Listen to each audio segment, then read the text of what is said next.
Alrighty, folks, I'm attempting a semi-new setup here, so bear with me if everything goes tits up. We have some new wave of traditional heavy metal for you out of the hotbed of metal activity, Louisville, Kentucky. And that is Savage Master, Dark and Dangerous.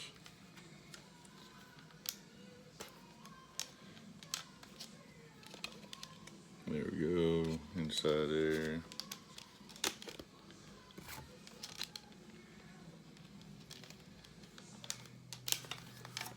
Show you the booklet here.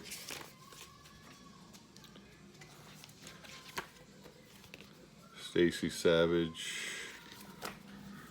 band's namesake.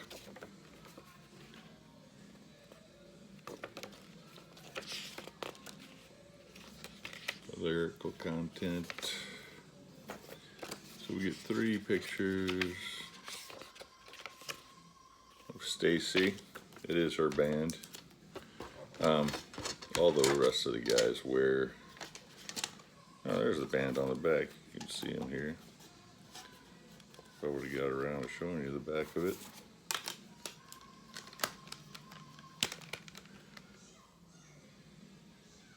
And their hoods, cowls, masks, whatever you want to call them. So these guys are out of, like I said, they're out of Louisville, Kentucky. They formed in 2013.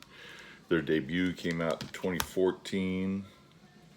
I'd heard of them, but I never looked into them. I knew that they were fairly popular. And then in 2024,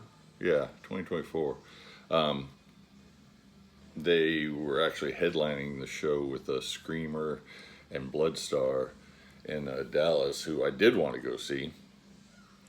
So I saw them there, and they were pretty good. Out of the 3 bands, I would say they were probably the weakest, Bloodstar being the strongest. But they were good enough that I decided to check out their previous album, which was called Those Who Hunt at Night, which came out in 2022. I thought it was pretty good. So when this album came out, I decided I'd check it out. So it starts off with the little 1-minute instrumental piece called 3 Red Candles. Everybody does this standard little 1 minute and a half intro. It's not really even an instrumental. It's just more of an intro, but it sets the tone before it gets into this crunchy swing of A Warrior's Call. This song will make a great show opener. It's got a nice hungry beat, tasty guitar soloing from Nicholas Burks, who just came on board with the band. I believe this is his first album with them. I Am the Black Rider continues this frantic pace. It's got a catchy sing-along chorus. Then you get a brief guitar and keyboard intro before the echoey The Edge of Evil settles into this mid-paced rocker. Then you get the Saxon-inspired riffs of Devil's Child, returns the disc to its frantic pace. Following that, you get the determined screams from the cellar. The song's highlighted by Stacey Savage's grit that she adds to her vocal delivery on this song. You also get some extra tasty leads on that song. Your next song up is called The Never Ending Fire, and after you get a bass intro from Adam Neal and some nice guitar harmonies from River Jordan. He finally gets to spread his wings a little bit. Stacey and drummer John Wayne Littlejohn push this punchy little love song or as close to a love song as Savage Master can get. Devil Rock. Now this one was the first single. And honestly, when I first heard it, I wasn't that impressed with it. It sounded pretty paint by numbers as far as songs go. The chorus wasn't anything to write home about. And I actually thought, well, you know what? If this is the best that they're going to do on this album, I'll probably skip this one. But then, I think it may have been New Wave of Traditional Heavy Metal put the album out. And I was like, well, let me give another song a listen, see what I think. Which was The Warrior's Call. And I was like, oh, yeah, this one, it caught me. And then followed up, I Am the Black Rider. I was like, okay, I'm on board. I'm going to check this one out. And after purchasing the album and listening to Devil Rock, it grew on me. It is a simplistic chorus, but that makes it really catchy.